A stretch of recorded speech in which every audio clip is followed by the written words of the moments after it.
ইমান অনেকে সহজেই বিক্রি করে ফেলে, ইমান তো বিক্রি করা যাবে না ভাই, ইমানটাকে টিকে রাখতে হবে। আসিয়া আলাইহিস সালাতু ওয়াস সালাম শেষ পর্যন্ত দেখা গেল তার সামনে আইন পাশ হলো, তাকে দুনিয়া থেকে বিদায় করা হবে। করাত নিয়ে আসা হলো, করাতটা নিয়ে আসার পরে তারা কপালে লেগে দেওয়া হলো, জল্লার সামনে প্রস্তুত প্রস্তুত হয়ে গেল। এমন সময় শেষবারের মতো যখন তাকে বলা হলো, তিনি বললেন না না, আমি ইমানটা ছাড়বো না। করাত যখন চালু করে দেওয়া হলো, ফিনকি দিয়ে রক্ত পড়া শুরু হচ্ছে, সেই সময় আসিয়া আলাইহিস সালাতু ওয়াস সালাম হাতটা উঁচু করে আকাশের দিকে তাকায় থেকে তিনি একটা মূল্যবান দোয়া পড়েছেন। সেই দোয়াটা আল্লাহ রাব্বুল আলামিন কোরআনে কোট করেছেন।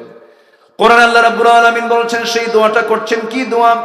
রব্বি বিনিলি ইনদাকা বাইতান ফিল জান্নাতি ওয়া নাজ্জিনি মিন ফিরআউনা ওয়া আমালিহি। ও আল্লাহ তাআলা, তুমি আমার জন্য বানায় দাও জান্নাতের মধ্যে একটা ঘর, সেই ঘরটা যেন ইনদাকা, তোমার কাছে যেন হয়। আল্লাহ, আমি এমন জান্নাত চাবো না যে জান্নাত তোমার থেকে দূরে হবে। আল্লাহ, তোমার কাছে, তোমার ঘরের দেওয়ালের সঙ্গে যেন আমার একটা ছোট্ট ঘর তুমি আমারে বানায়া দিও। জোরে করো সুবহানাল্লাহ। দুনিয়া থেকে হাসতে হাসতে দুনিয়া থেকে বিদায় নিলেন, করাত দিয়ে চিরে দুই টুকরা করে শহীদ করে দেওয়া হলো। দুনিয়া থেকে বিদায় নিয়ে দুনিয়ার সমস্ত ইমানদারদেরকে জানান দিচ্ছেন, দুনিয়ার মুসলমান, ইমানটাকে টিকে রাখার জন্য মিসেস মন্ত্রীর মর্যাদা বাদ দিলাম, সামাজিক মর্যাদা বাদ দিলাম, দুনিয়ার সমস্ত নাজ নিয়ামতকে বাদ দিয়ে আমি আল্লাহর জান্নাতে চলে গেলাম। সুবহানাল্লাহ। এই দুনিয়া আমারও ছাড়তে হবে, আপনাকেও ছাড়তে হবে ভাই। সবচাইতে বড় সফলতা হলো নফসের শুদ্ধতা যদি আনতে পারি, আল্লাহকে যদি কাছে পেতে পারি। আমরা আমরা সবার আগে কাকে কাছে টানবো বলেন?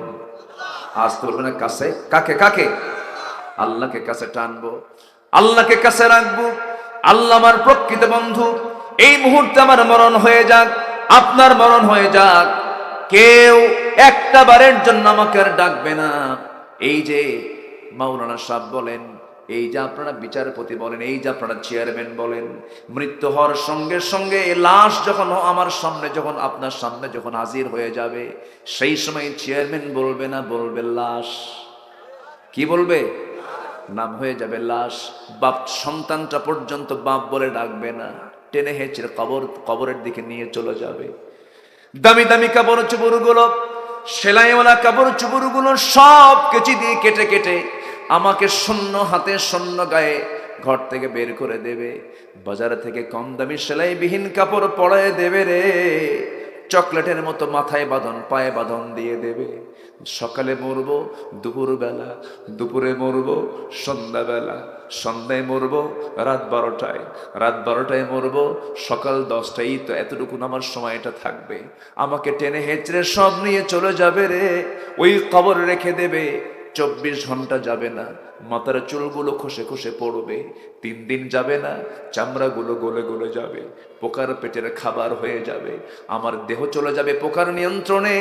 মাত্র 7টা দিন চলে যাবে, পেটের নাড়ি ভরে সব বাস্ট হয়ে যাবে, চোখ কান নাক মুখ দিয়ে বের হতে থাকবে, কিম্ভূত কিমাকার চেহারা হয়ে যাবে।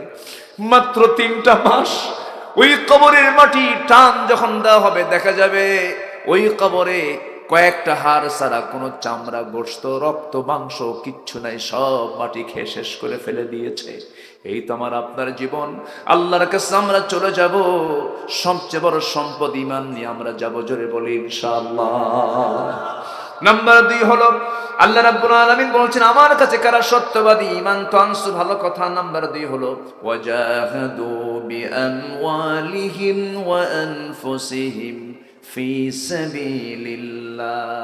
যারা জিহাদ করবে মাল দিয়ে, জান দিয়ে, আল্লাহর পথে, মাল দিয়ে জান দিয়ে যারা আল্লাহর পথে জিহাদ করবে। এই আমার বন্ধুগণ, ঈমান এনেছেন বেলাল। কি ঈমান তার বলিষ্ঠ মজবুত ছিল। ঈমান যখন আনলেন, উমাইয়া তাকে ধরে ফেলে বলল, শুনলাম বেলাল তুমি নাকি ইসলাম কবুল করেছো। বেলাল বলছেন, শুনবেন কেন, দেখে নেন।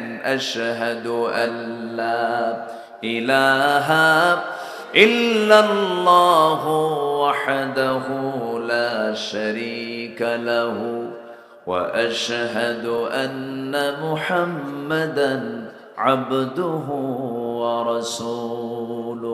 হেদায়েতের মালিক কে? আসতে বলবেন না কে? হেদায়েত কার পক্ষ থেকে আসে? আল্লাহর পক্ষ থেকে আসে। সাইয়েদনা বেলাল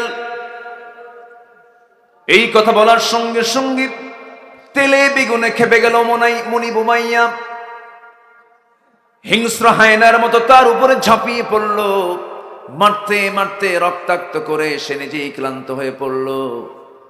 এক পর্যায়ে যখন তার মুখ থেকে আল্লাহর নাম বন্ধ হয় না, একটা সূরা বারবার বলছেন, সবাই বলুন কুল হুয়াল্লাহু আহাদ। বলেন কুল হুয়াল্লাহু আহাদ আল্লাহুস সামাদ লাম ইয়ালিদ ওয়া লাম ইউলাদ ওয়া লাম ইয়াকুল লাহু কুফুয়ান আহাদ। সূরার নাম কি? অনেকে সূরা ইখলাস পড়ে না, কিন্তু কুলহু পারে। আছে না নাই?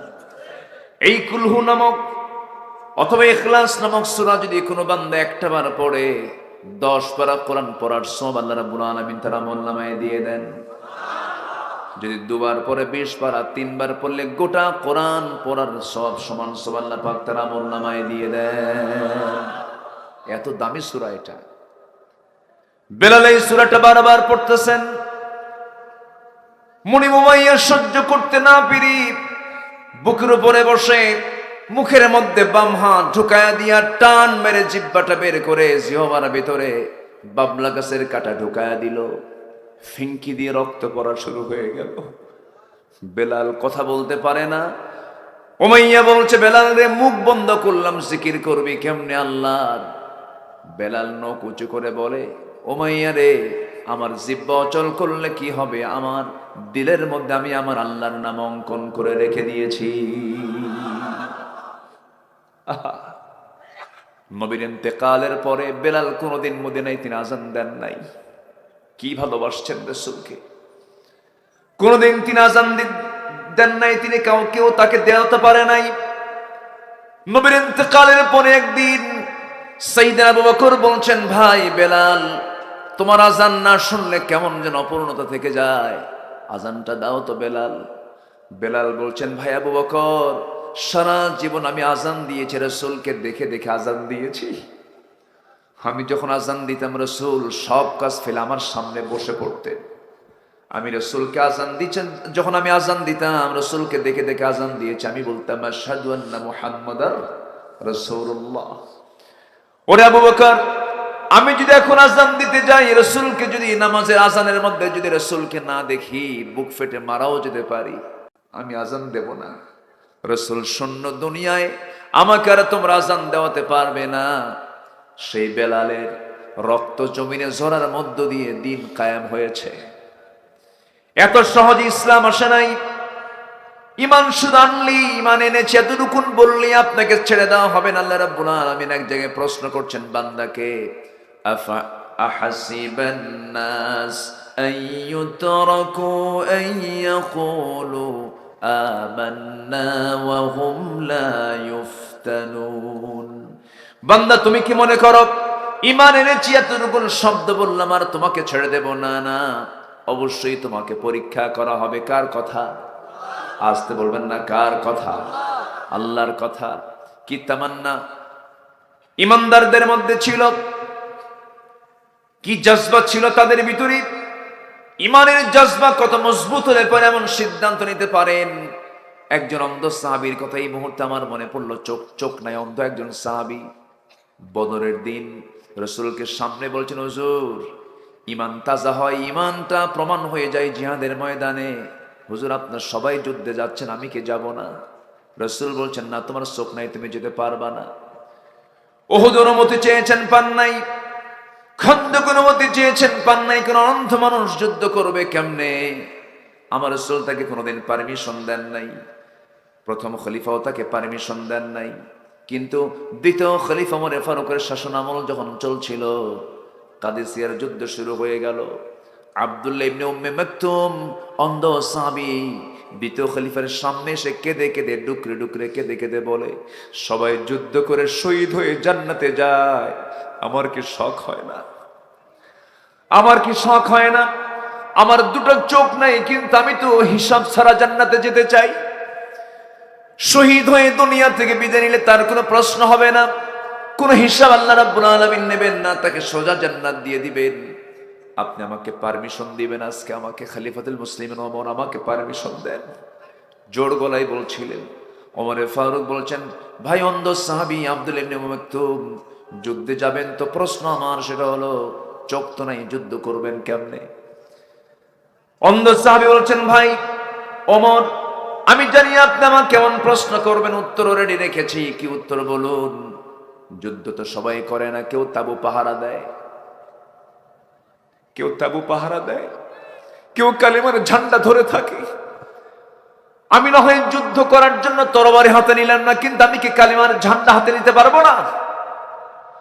আমাকে অন্তত আমাকে পারমিশন দিয়ে দেন, আমি কালেমার ঝান্ডা হাতে নিয়ে সবার সামনে দাঁড়িয়ে থাকবো। আমি অন্ধ, নড়াচড়া করব না। কাফের মুশরিকরা আমাকে লক্ষ্য করে তীর মারবে, বক্ষ ভেদ করে বুকের তাজা রক্ত ফিঙ্কি দিয়ে পড়বে, শহীদ হয়ে আল্লাহর জান্নাতে চলে যাব।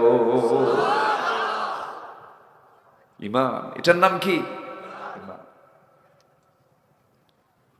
আমার বন্ধুগণ, এই দুনিয়া ছেড়ে আমিও যাব, আপনিও যাবেন, কিন্তু বিদায়টা হতে হবে অত্যন্ত সম্মানের সাথে। রাজকীয় বিদায় যেন আমরা নিতে পারি আল্লাহর কাছে, সম্মান নিয়ে যেন যেতে পারি আল্লাহর কাছে। আমরা আল্লাহর কাছে যেতে চাই আসামি হয়ে না মেহমান হয়ে, আসামি হয়ে না মেহমান হয়ে। এই যে আমার শরীফ ভাই 7 দিন আগে বাপকে হারিয়েছেন, তার সেই শোকের ক্ষতটা শুকায় নাই এখনো। মানুষ তো মরেই যাবে একদিন, আমিও যাব, আপনিও যাবেন। কেউ তো বাঁচার জন্য আসি নাই, সব মরে যাব, কিন্তু মুনাফিকের মরণ মরা যাবে না, ফাসিক হয়ে মরা যাবে না, জালিম হয়ে মরা যাবে না, কুফরি করে মরা যাবে না, শিরকের কাজ করে মরা যাবে না। মরতেই যদি হয় আল্লাহ পরামর্শ নেব আমরা। আল্লাহ বলছেন, ওয়ালা তামুতুন্না ইল্লা ওয়া আনতুম মুসলিমুন, মুসলমান না হয়ে কখনো মরো না, মুসলমানটা হও। দুঃখ লাগে, বুকটা ফেটে যায়। আমার দেশে বহু দরবারে মানুষ গিয়ে সেজদা দেয়, মাজারে গিয়ে সেজদা দেয়। ঈমান আছে না গেছে? আছে না গেছে? বাচ্চা হয় না, খাসি নিয়ে চলে যায় মাজারে, জব করে খাসি। কত বড় শিরকের কাজ এগুলো, নোংরামি আমার দেশের বিভিন্ন জায়গায় ছড়িয়ে ছিটিয়ে আছে। মানিকগঞ্জে একটা মাহফিলে যাব, মাহফিলে গেছি আমি। যে গ্রামে মাহফিল কমিটি বলে, হুজুর যে গ্রামে মাহফিল করতে আসেন সেই গ্রামে 350 পীর। কয়শো পীর? বললাম এতগুলো পীর থাকতে আমারে দাওয়াত দিয়েছেন, হুজুর একটাও নামাজ পড়ে না। এই লোকটা যায় কেন? এই যে বসেন,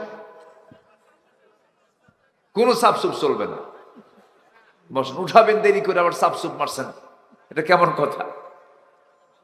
বসেন। কষ্ট পাচ্ছেন নাকি আপনারা? রংপুরের ভাষাগুলো খুবই সাদা মাঠা, তাই না? ভাষাগুলো খুব সুন্দর, রংপুরের মিষ্টি ভাষা। মক্কস না তক্কস, আঞ্চলিক ভাষা। বলি আলহামদুলিল্লাহ, মিষ্টি ভাষা। আবার পাবনা, ওনার বাড়ি, মেইন বাড়ি পাবনাতে। খাবুল হয়তো মাহালুকে, কনে যাচ্ছিস গেদা? কত ভাষা। রংপুরে র পাওয়া যায় না, বাড়ি কোথায়? রংপুর, নাম কি? অসিত মিয়া। সিরাজগঞ্জে দুন্ত শনে, বাড়ি কোথায়? বাড়ি কনে? হিরাজগঞ্জ। বছর 20 আগে সিলেটের একটা মাহফিল আমি গেছি। আমাকে এক বুড়ো চাচা খাওয়াতে নিয়ে বলে, হুজুর শুটকা গু খাবেন না ভেজা গু খাবেন? আমি সারা নোয়াখালীর মানুষ পানিকে পানি বলতে পারে না, পানিকে বলে হানি। আল্লাহ পাক হয় না, আল্লাহ ফাঁক। প হয় না তো ফ হয়ে যায়, ভাষা হাসা হয়ে যায়। হ্যাঁ, তো এই সমস্ত ভাষার মালিককে বলেন তো? আসতে বলবেন না কে? আল্লাহ তাআলা দিয়েছেন। কেন ভাষা এতগুলো? এগুলো আঞ্চলিক পাসওয়ার্ড করে দিয়েছেন, আঞ্চলিক পাসওয়ার্ড। সৈয়দপুরের মানুষ রংপুরে গিয়ে মাস্তানি করবে, ধরা খাবে, এটা সৈয়দপুর থেকে আসছে।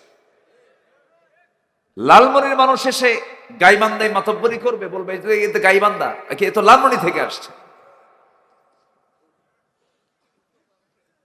চিটাগাং থেকে সিলেট গিয়ে মাস্তানি করবে, ভাষায় ধরা খেয়ে যাবে।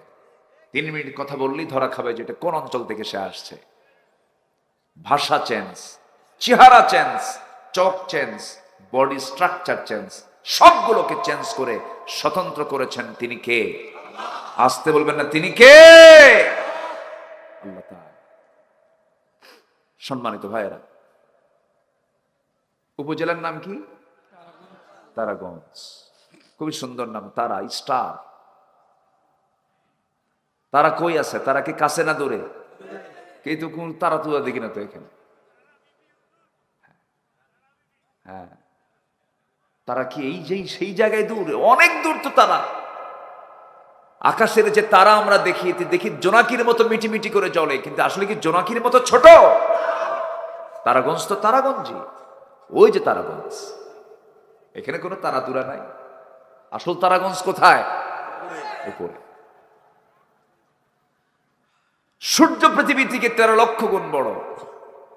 সেই সূর্যের চাইতে একটা তারকা, যার নাম হচ্ছে বেটেল জুইস, একটা তারকা যা সূর্যের চাইতে 33 কোটি গুণ বড়। কয় তারা? বল কয় তারা? ওই তারাগঞ্জের তারা তো একটা নয়, তারাগঞ্জ মানে হলো অসংখ্য তারা। এই তারকাগুলো এত কোটি কোটি অসংখ্য তারকা আল্লাহ রাব্বুল আলামিন মহাশূন্যে ঝুলিয়ে রেখেছেন। বেটেল জুইস, সুপারনোভা, আড্রা, এই সমস্ত তারকাগুলো এত দূর আল্লাহ রাব্বুল আলামিন সেট করেছেন।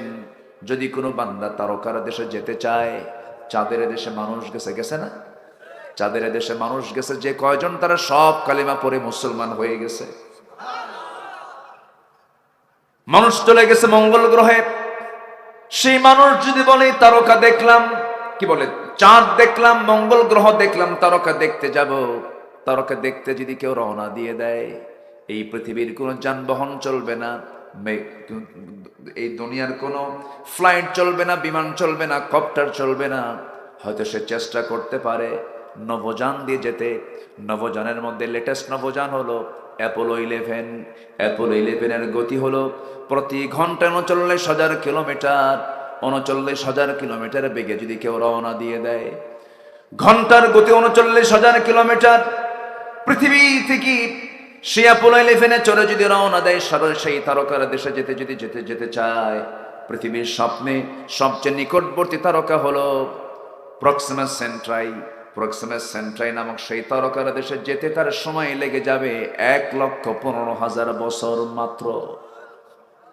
যাবেন কারা কারা? হাত তোলেন। তারাগঞ্জের মানুষ তো যেতে পারবে, কারণ তারাগঞ্জ। সম্ভাবনা আছে। 1,15,000 বছর লাগবে সবচেয়ে নিকটবর্তী তারকার কাছে যেতে।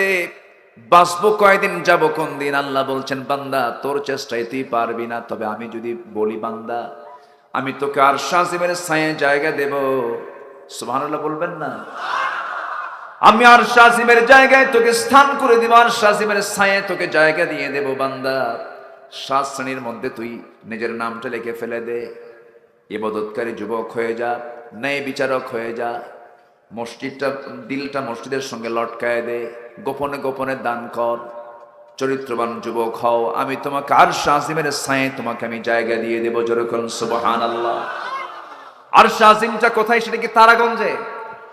আরশ আজিম তো এই তারকার কাছে নয়, এই মহাশূন্য পার হয়ে মহাকাশ, মহাশূন্য, মহাকাশ, মহাশূন্য, মহাকাশ, 7টা আকাশ পেরিয়ে আরশ আজিম মহান রব্বুল আলামিনের সে আরশ আজিমের ছায়ায় আমি তোকে জায়গা দেব। বান্দা তুই আমার জন্য পাগল হয়ে নামাজে দাঁড়িয়ে যা। জোরে বলুন সুবহানাল্লাহ। দুঃখ লাগে আমার দেশের নামাজি বেশি না বেনামাজি বেশি? বিড়ি খাওয়া বেশি না বিড়ি ছাড়া বেশি? ভাত খায় 3 বার, বিড়ি খায় অ্যাভেলেবেল। কি বিড়ি চলে এলাকায়? আনসার। কি টানা টানে! রংপুর তো বিড়ির দেশ, তাই না? রংপুরে বিড়ি খাওয়া জায়েজ তো।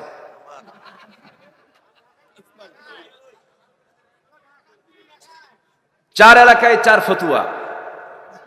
রংপুরে বিড়ি খাওয়া হলো কি নফল, একজন কইছে নফল।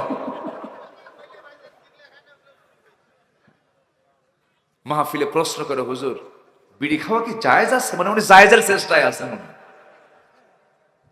এটা আমি বলবো না, এটা ডাক্তার বলবে, যে ডাক্তার বলে দেবে যে বিড়ি খাওয়া জায়েজ না না জায়েজ।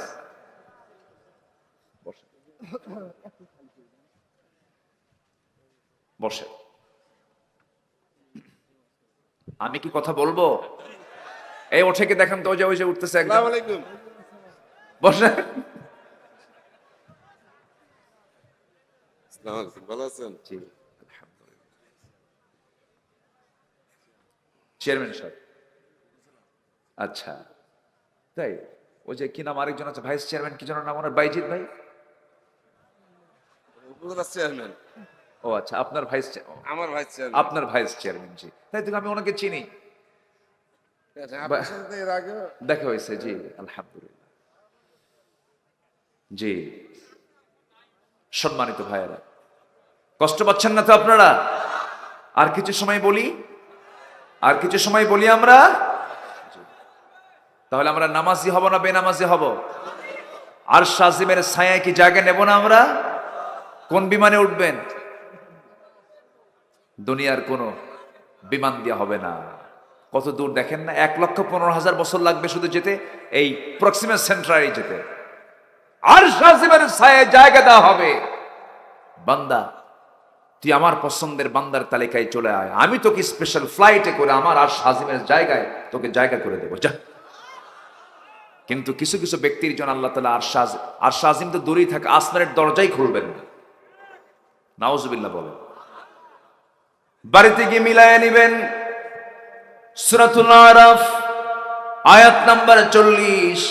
মহান রব্বুল আলামিন বলেন, ইন্নাল্লাযীনা কাযযাবু বিআয়াতিনা ওয়াস্তাকবারু আনহা লা তুফাত্তাহু লাহুম আবওয়াবুস সামা ولا يدخلون الجنة حتى يلج الجمل في سم الخياط وكذلك نجزي المجرمين جنب الله أكبر إن নিশ্চয় الذين যারা কাযযাবু, যারা মিথ্যা প্রতিপন্ন করবে, বিআয়াতিনা, আমার আয়াতকে, আমার কালামকে যারা মিথ্যা বলবে, যারা বলবে এই আয়াতটা চলবে না, চুরির বিধান চলবে না, জেনার বিধান চলবে না, সুদের কি বলে যাকাতের বিধান চলবে না, সুদ মানবো, জেনাকে যারা প্রমোট করবে, বিকে যারা উৎসাহিত করবে, হারাম কাজগুলোকে যারা প্রমোট করবে, হালাল কাজগুলোকে যারা সমাজ থেকে বন্ধ করে দেবে, আল্লাহ বলছেন ওই সমস্ত বান্দার জন্য আমি আল্লাহ আমার শক্ত ঘোষণা, আমি আল্লাহ বলছি ওদের জন্য আমি আসমানের দরজাই খুলবো না। কার কথা? আসতে বলবেন না, কার কথা? আসমানের দরজাই খুলবো না। ওয়ালা ইয়াদখুলুনাল জান্নাহ, এখানে আলেম উলামা আছেন, তারা কখনোই জান্নাতে প্রবেশ করতে পারবে না। কি রাগ করে আল্লাহ রাব্বুল আলামিন বলছেন তারা কখনো জান্নাতে প্রবেশ করবে না। কেমন করে?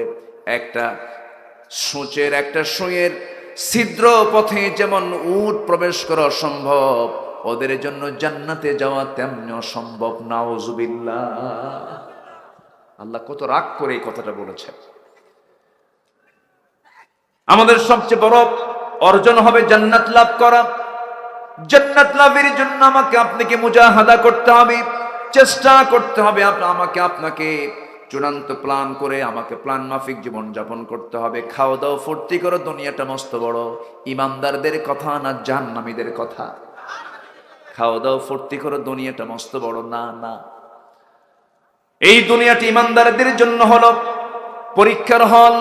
পরীক্ষার হলে যেমন কোন পরীক্ষার্থী অনিয়ম তান্ত্রিক যদি কোনো আচরণ করে, তাকে এক্সপেল করে সেই হল থেকে তাকে বের করে দেওয়া হয়, তেমন এই দুনিয়াটা হলো ইমানদারদের জন্য পরীক্ষার হল।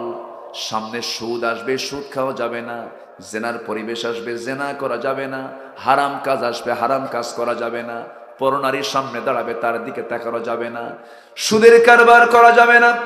সুদ এত জঘন্য অপরাধ, আল্লাহ রাসূল বলেছেন সুদের সর্বনিম্ন গুনাহ হলো নিজের মার সঙ্গে জেনা করা।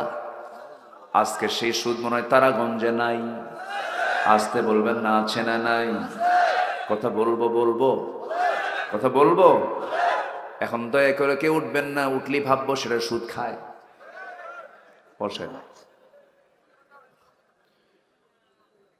মানে 11টার পরে বক্তাকে উঠায় দেওয়া মানে কি জানেন?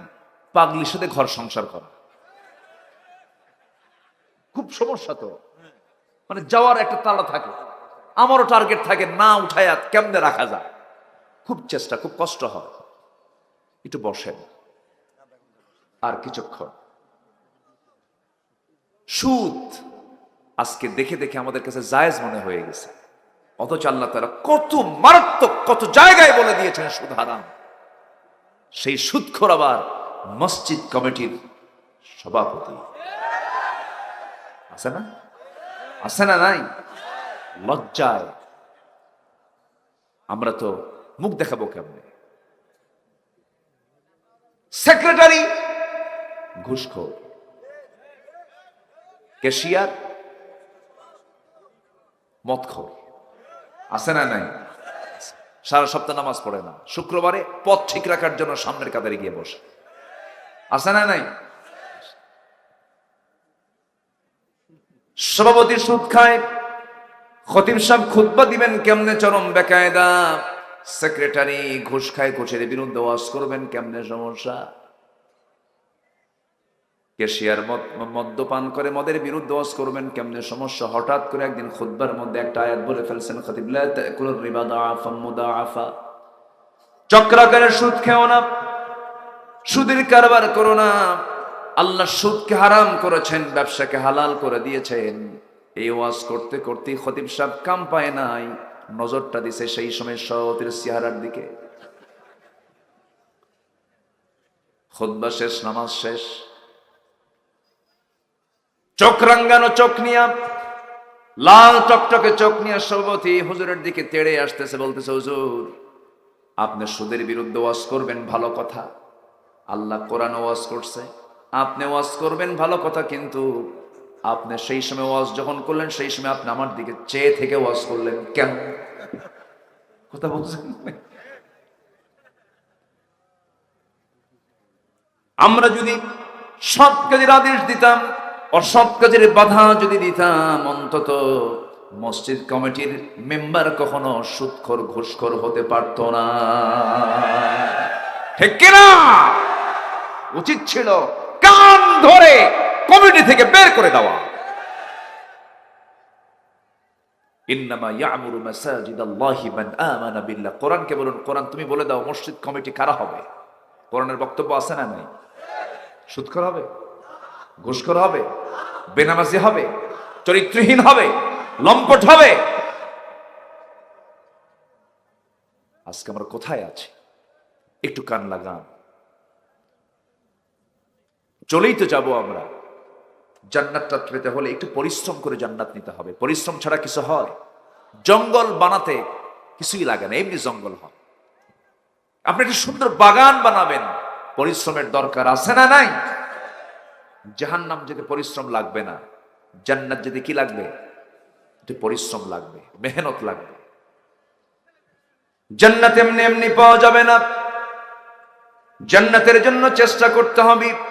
আল্লাহ রাব্বুল আলামিন বলছেন, বান্দা আমার চোখে তুই সত্যবাদী হয়ে যা, আমি তোকে জান্নাত দিয়ে দেব। আমার চোখে সত্যবাদী কার? আল্লাহ রাব্বুল আলামিন বলছেন যারা ঈমান আনবে আমার উপরে।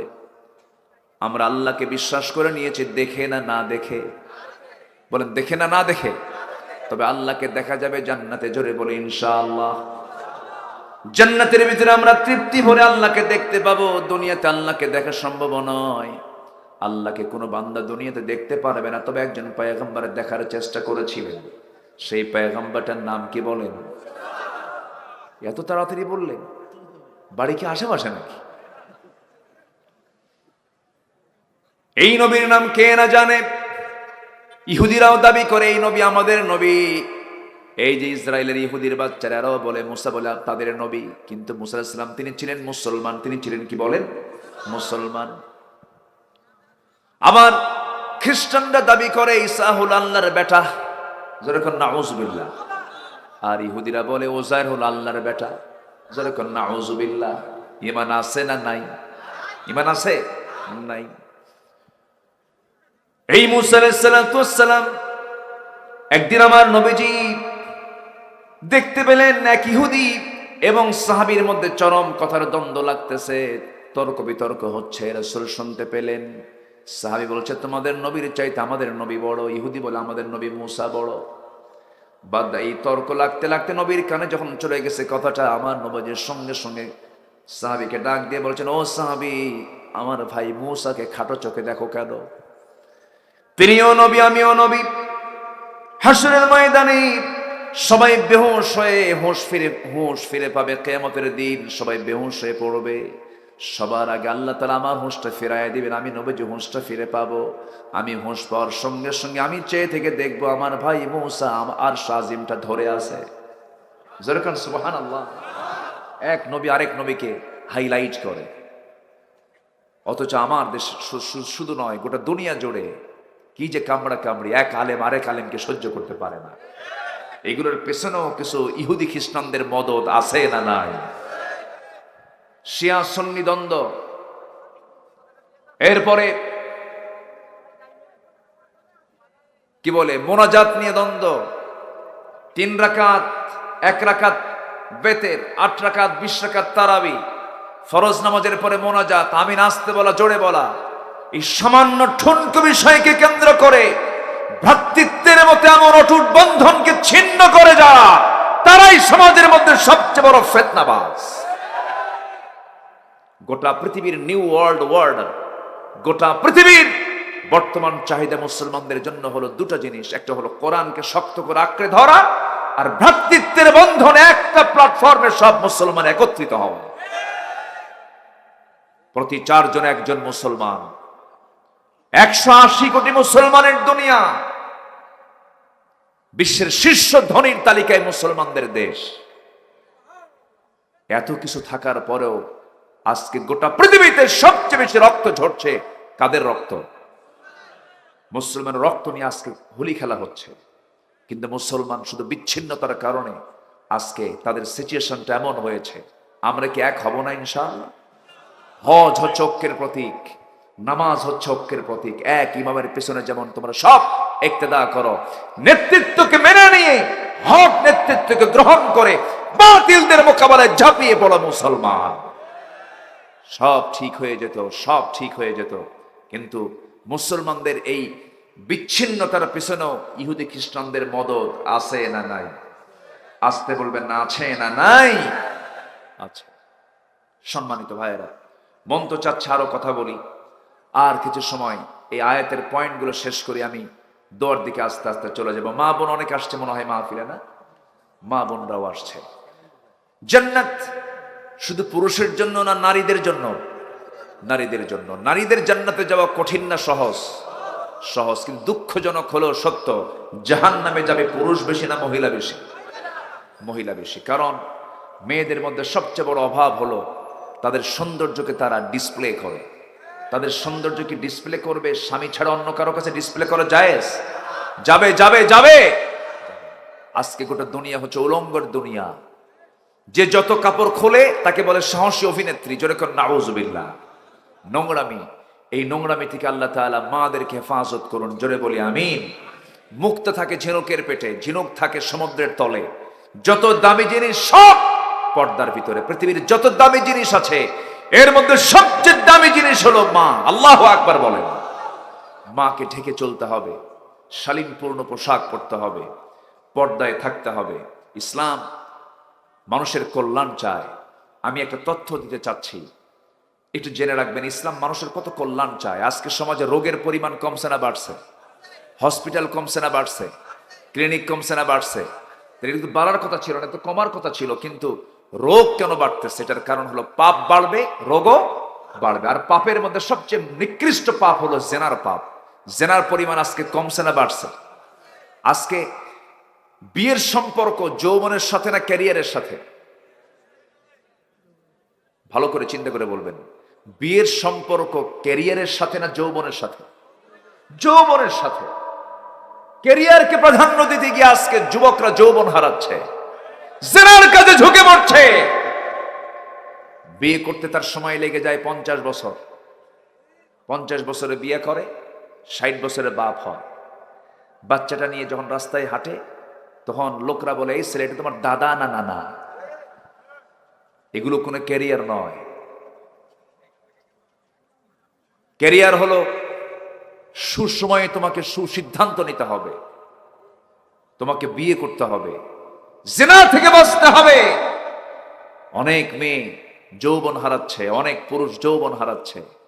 আজকে বিয়েটাকে অনুৎসাহিত করে জেনাকে প্রমোট করা হচ্ছে। নোংরামের আড্ডাখানা বানিয়েছে বিভিন্ন শিশু পার্কগুলো। শিশু পার্কে কি শিশুরা থাকে না, শিশুর মা খালা থাকে? তো শিশু পার্কের নাম দিল কেন? ওটা লেখা থাকে খালার মার পার্ক। আমি কি ভুল বলছি? এগুলো ওয়াজ করে বন্ধ হবে না। পর্দার বিধান থাকার দরকার সমাজে আছে না নাই? আসতে বলবেন না, আছে না নাই? আচ্ছা, পর্দা মেয়েদেরকে ঠকায় না। দেখেন ইসলাম কত কল্যাণ চায়। কোন মেয়ে যদি তালাক প্রাপ্ত হয়, সেই মেয়েটা যদি অন্যত্র যদি বিবাহিতা হতে চায়, পাত্রস্থ যদি হতে চায়, অন্য কোথাও যদি বিয়ে সে স্বামী গ্রহণ করতে চায়, তাকে অপেক্ষা করতে হয় কয় মাস? বলেন কয় মাস? 3 মাস, অর্থাৎ 3 মাস সামথিং। 3 মাস সামথিং। ওয়াল মুতাল্লাকাতু তারাব্বাসনা বিআনফুসিহিন্না সালাসাতা কুরু। 3 মাস সামথিং, 3টা মাসিক পর্যন্ত তাকে ওয়েট করতে হয়। আর আরেকটা পন্থায় স্ত্রী স্বামীকে হারিয়ে ফেলে, সেটা হলো স্বামী যদি মারা যায়, তখন স্ত্রী কি হয়ে যায়? বলেন কি হয়? বিধবা। আর যদি তালাক হয় তাহলে কি হয়? তালাক প্রাপ্তা, ডিভোর্সি। ইংলিশে কি বলে? ডিভোর্সি বলে। তালাক প্রাপ্তা আর হচ্ছে বিধবা হয়ে যদি যায়, দুটার ক্ষেত্রে দু হুকুম। একটা হচ্ছে 3 মাস 10 দিন, 3 মাস সামথিং। আর আরবাআতু আশহুরি ওয়া আশরা, বিধবা হলে 4 মাস 10 দিন। 4 মাস। আচ্ছা, এগুলো কি জানার দরকার আছে না বলেন তো? আছে। সূরা তালাক নামে একটা সূরাই আছে। এখন প্রশ্ন হলো, তালাক প্রাপ্ত নারীর ক্ষেত্রে 3 ইদ্দত, 3 মাসিক পর্যন্ত আল্লাহ রাব্বুল আলামিন টাইম কেন দিলেন? আবার বিধবা নারীর ক্ষেত্রে অন্য স্বামী গ্রহণ করতে গিয়ে 4 মাস 10 দিন কেন বলা হলো? এর কারণ হলো সমাজ যেন রোগ মুক্ত হয়ে যায়, সমাজে যেন কোনো প্রকার রোগ বালাই না হয়। নতুন নতুন রোগ আসছে দুনিয়াতে, এগুলো হলো পাপের ফসল। কেন করা হলো এটা? পশ্চিমা কিছু ডাক্তাররা, গবেষকরা রিসার্চ করেছেন। 2টা আয়াতকে সামনে রেখে একটা গবেষণায় দেখতে পেলাম 3 মাস 10 দিন, 3 মাস সামথিং কেন ওয়েট করতে বলা হলো?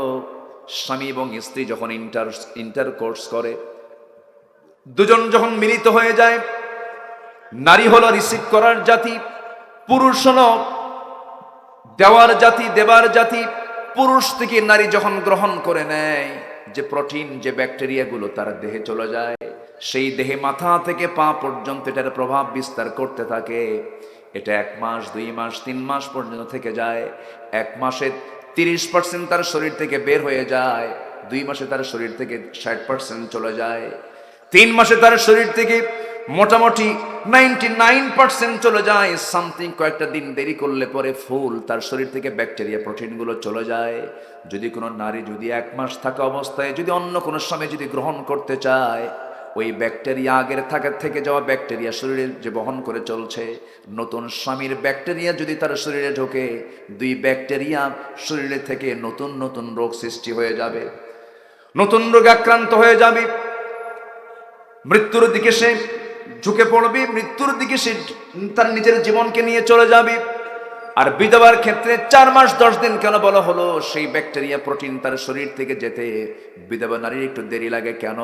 তালাক প্রাপ্তে যে নারী, স্বামীর প্রতি তার ঘৃণা জন্ম হয়। আর যে বিধবা নারী, তার স্বামীর প্রতি মারা গেলে পরে মহাব্বতটা কমে না বাড়ে? বাড়ে। এই বৃদ্ধি থাকার কারণে তার শরীর থেকে সেই প্রোটিন এবং ব্যাকটেরিয়া যেতে তার আরো 1 মাস 10 দিন লেগে যায়। আল্লাহ তাআলা সমাজ ব্যবস্থাকে সুন্দর রাখার জন্য, রোগ মুক্ত রাখার জন্য এমন সুন্দর সিস্টেম করে দিয়েছেন। অবৈধ পন্থা তোমরা অবলম্বন করো না। এই 2টা আয়াতকে লক্ষ্য করে পশ্চিমা মনীষীর বহু ডাক্তাররা গবেষণা করতে করতে কালেমা পড়ে মুসলমান হয়ে গেছে। যেরকম সুবহানাল্লাহ। ইসলাম মানলে শান্তি না শান্তি, ইসলাম মানলে কল্যাণ, না মানলে অকল্যাণ। ওয়ালা তুলকু বিআইদিকুম ইলাত তাহলুকা, নিজকে ধ্বংসের দিকে ঠেলে দিও না। আল্লাহ তাআলা নিজেই বলছেন, আমার মা, পর্দার দিকটা একটু খেয়াল করার চেষ্টা করবেন, ইমানটাকে মজবুত করার চেষ্টা করবেন। জান্নাত আপনার জন্য কম হবে না। পুরুষকে যা দেওয়া হবে, নারীকে সেই জান্নাতি দেওয়া হবে। সেই নিয়ামতে আপনি পেয়ে যাবেন মা। সেই জান্নাত পাওয়ার জন্য ব্যাকুল থাকতে হবে, যেমন করে ব্যাকুল ছিলেন আসিয়া আলাইহিস সালাতু ওয়াস সালাম। আসিয়ার নাম সবাই শুনছেন তো? আসিয়া কার ঘরের মানুষ ছিলেন? কারণ কার ঘরের মানুষ ছিলেন? ফেরাউনের ঘরে থেকে তার ঈমানটা ছিল। আজকে মুসলমানের ঘরে থেকে আসিয়াদের ঈমান নাই। আমি কি ভুল বলছি নাকি? ফেরাউনের ঘরে থেকে ঈমান টিকে রেখেছেন আসিয়া, আজকে মুসলমানের ঘরে থেকে ঈমান নাই। আসিয়া যখন ঈমান আনলেন, ঈমান আনার সঙ্গে সঙ্গে বলা হলো, আসিয়া শুনতে পেলাম তুমি নাকি ঈমান এনেছো, কালিমা পড়েছো। ফেরাউন বলছে, আসিয়া বলছেন আপনি শুনবেন কেন? আপনি দেখেন আশহাদু আল্লা ইলাহা ইল্লাল্লাহ। ফেরাউন বলছে, আসিয়া এই রাষ্ট্রের আমি হলাম প্রধান, তুমি হলো দ্বিতীয় ব্যক্তি। আমি হলাম প্রধান, আমি হলাম রাজা, তুমি হলে রানী, ফার্স্ট লেডি অফ ইজিপ্ট। একটা প্রশ্ন আপনাকে করব, বলুন তো, চেয়ারম্যান বড় না চেয়ারম্যানের বউ বড়? ভালো করে কর। হ্যাঁ, ভালো করে কন আপনারা। দেখেন বউ কয় আবার মাঝে মাঝে। হ্যাঁ, কেউ কিন্তু কম না। প্রত্যেকটা লোক তার বইয়ের কথা শোনে, শোনে না? দেখেন আমিও তো শুনি, শোনেন না? শুনতে হয়, উপায় তো নাই। যাবেন কই আপনি? যতই রাগারাগি করেন, রাত্রেবেলা যদি রাগ করে যদি বের হতে নেন, শোনো বেশি রাগারাগি করো না, মশারির মধ্যে ঢুকুন। বউ তো এমন একটা পদের নাম। রাসূল বইয়ের কথা শুনেছেন। এক রাজা, রূপক অর্থে বলছি, গোটা দেশে ফরমান জারি করলো, যে প্রজা বইয়ের কথা শোনে না তাকে একটা করে ঘোড়া দেওয়া হবে, আর যে প্রজা বইয়ের কথা শোনে তাদেরকে একটা করে ডিম দেওয়া হবে। গোটা দেশে খুঁজে পাওয়া যাচ্ছে না যে বইয়ের কথা শোনে না। বিকেল বেলা এক মক্কেল এসে বলতেছে, জাহাপনা জীবনে বইয়ের কথা আমি শুনি নাই। রাজা খুশি হয়ে বললো, যা আস্তা বলে যা, একটা ঘোড়া নিয়ে চলে যা। ঘোড়া একখান কালো কালার নিয়ে, ঘোড়া কালো বর্ণের একটা ঘোড়া নিয়ে এসে চলে গেছে বাড়িতে। বউ দেখে বললো, ব্যাপার কি কি, এই বিকেল বেলা তুমি কালো ঘোড়া আনলা, এটা পাইছো কই? কে উপহার পাইছে? কে দিছে? রাজা মশাই দিছে। কি তুমি উপহার নিয়ে আসলে একটা ঘোড়া, এটা কালার হলো?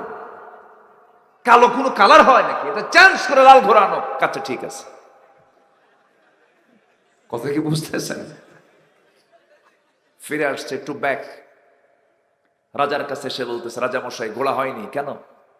ঘোড়ার কালারটা কালো হয়েছে তো লাল হলে ভালো হয়। কে পরামর্শ ধরে দিল? কে বউ আমার শিখায় দিল। রাজা কয়, ঘোড়া থুয়া ডিম নিয়ে যা। সন্ধ্যার পরে রাজা নিজে এখন রানীর সামনে দাঁড়িয়ে চুপ করে দাঁড়ায় আছে। রানী বলে, রাজা মশাই পাইছেন? যে স্বামী বইয়ের কথা শোনে না, এমন কি স্বামী পাইছেন? কে পাইছিলাম একটা, তাও দেখে বইয়ের কথাই শোনে। রানী বলে, শোনেন, ঠকান এত ভালো না। একজনকে ঘোড়া দিবেন, আরেকজনকে ডিম দিবেন, এটা হয়?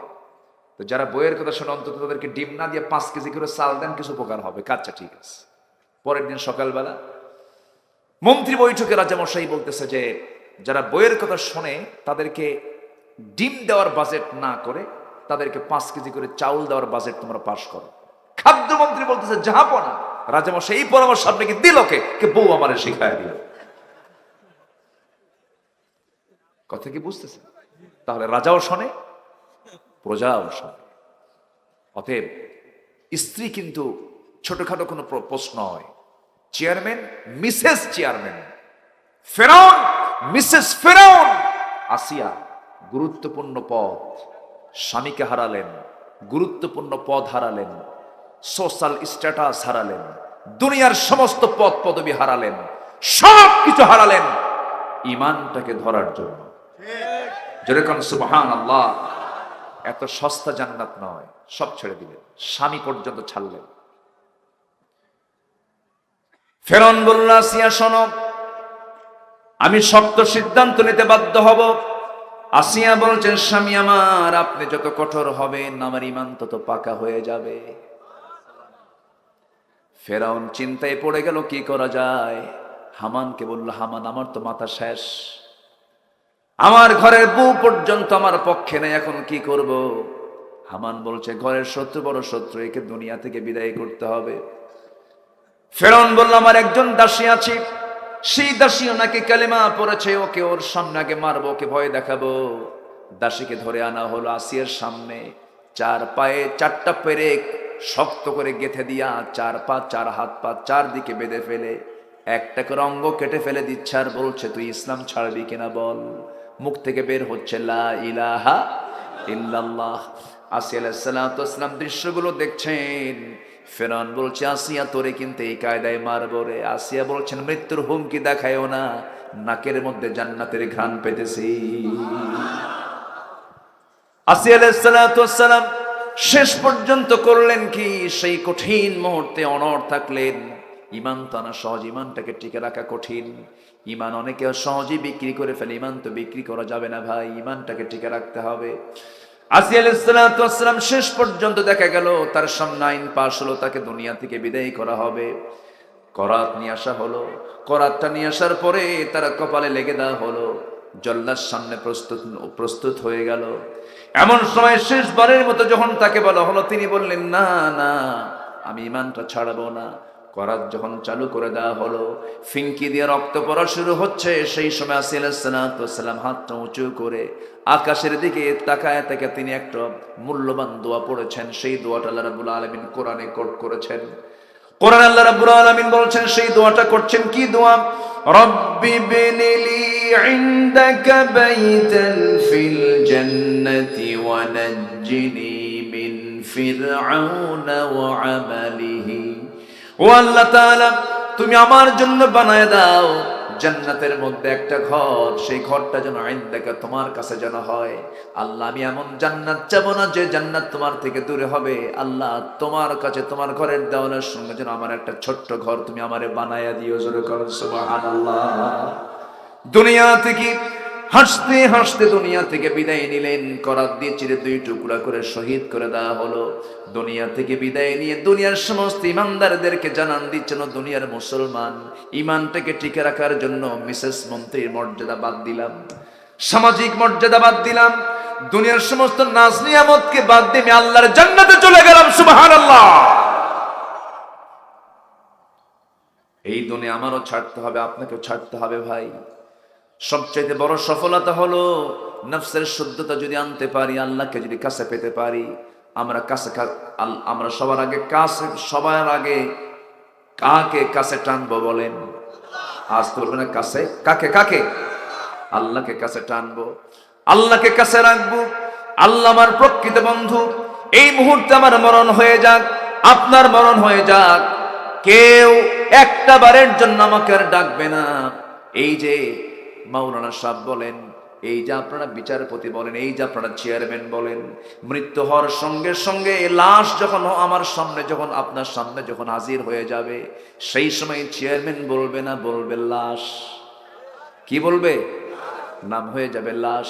বাপ সন্তানটা পর্যন্ত বাপ বলে ডাকবে না, টেনে হেঁচড়ে কবরের দিকে নিয়ে চলে যাবে। দামি দামি কাপড় চুপড়গুলো, সেলাইওয়ালা কাপড় চুপড়গুলো সব কেচি দিয়ে কেটে কেটে আমাকে শূন্য হাতে শূন্য গায়ে ঘর থেকে বের করে দেবে। বাজার থেকে কম দামি সেলাইবিহীন কাপড় পরায় দেবে রে। চকলেটের মতো মাথায় বাঁধন, পায়ে বাঁধন দিয়ে দেবে।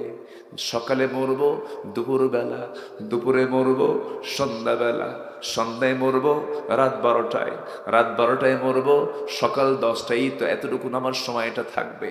আমাকে টেনে হেঁচড়ে সব নিয়ে চলে যাবে রে। ওই কবর রেখে দেবে। 24 ঘন্টা যাবে না, মাথার চুলগুলো খসে খসে পড়বে। 3 দিন যাবে না, চামড়াগুলো গলে গলে যাবে, পোকার পেটের খাবার হয়ে যাবে। আমার দেহ চলে যাবে পোকার নিয়ন্ত্রণে। মাত্র 7টা দিন চলে যাবে, পেটের নাড়ি ভরে সব বাস্ট হয়ে যাবে। চোখ কান নাক মুখ দিয়ে বের হতে থাকবে, কিম্বুত কিমাকার চেহারা হয়ে যাবে। মাত্র 3টা মাস ওই কবরের মাটি টান যখন দেওয়া হবে, দেখা যাবে ওই কবরে কয়েকটা হাড় ছাড়া কোনো চামড়া, গোশত, রক্ত, মাংস কিচ্ছু নাই, সব মাটি খেয়ে শেষ করে ফেলে দিয়েছে। এই তো আমার আপনার জীবন। আল্লাহর কাছে আমরা চলে যাব, সবচেয়ে বড় সম্পদ ঈমান নিয়ে আমরা যাব। জোরে বলি ইনশাআল্লাহ। নাম্বার 2 হলো আল্লাহ রাব্বুল আলামিন বলছেন আমার কাছে কারা সত্যবাদী, ঈমান তো আনসু, ভালো কথা। নাম্বার 2 হলো ওয়াজাহাদু বিআমওয়ালিহিম ওয়া আনফুসিহিম ফি সাবিলিল্লাহ, যারা জিহাদ করবে মাল দিয়ে জান দিয়ে আল্লাহর পথে, মাল দিয়ে জান দিয়ে যারা আল্লাহর পথে জিহাদ করবে, এই তিনটা ভূমিকা, এই দুইটা ভূমিকা যারা রাখবে, আল্লাহ রাব্বুল আলামিন বলছেন উলাইকা হুমুস সাদিকুন, এরাই হলো আমার কাছে একমাত্র সত্যবাদী বান্দা। জোরে কোন সুবহানাল্লাহ।